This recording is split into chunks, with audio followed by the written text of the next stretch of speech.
আপনি যদি সচেতন ড্রাইভার হতে চান, অবশ্যই ড্যাশবোর্ড মিটার বোর্ডের দিকে গাড়ি যখন চালাবেন ফলো রাখতে হবে, ফলো করতে হবে। আপনি শুধু সামনে তাকাবেন না, মাঝে মধ্যে ড্যাশবোর্ড মিটার বোর্ডের দিকে দেখতে হবে যে ড্যাশবোর্ডের মিটার বোর্ডে কোনো গুরুত্বপূর্ণ সিগন্যাল আপডাউন করতেছে নাকি, কোনো সংকেত দেখা দিচ্ছে নাকি।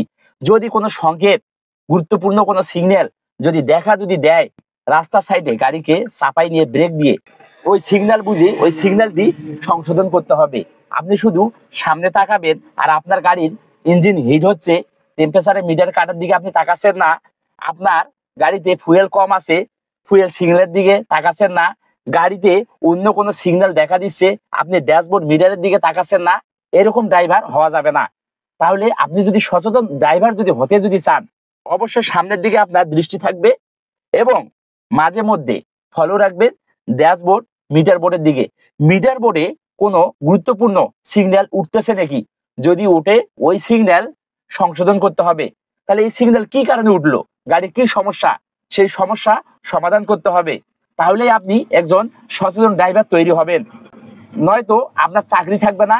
একটি মালিকের গাড়ি আপনি বারবার ক্ষতি করবেন, একটি মালিকের গাড়ির বারবার সমস্যা করবেন আর গ্যারেজে নিয়ে যাবেন, আপনার কি চাকরি থাকবে? কখনো চাকরি থাকবে না।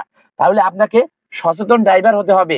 ড্যাশবোর্ড মিটার বোর্ডের দিকে অবশ্য ফলো করতে হবে, দেখতে হবে যে ড্যাশবোর্ড মিটার বোর্ডে কোনো গুরুত্বপূর্ণ বিষয় সিগন্যাল উঠতেছে নাকি।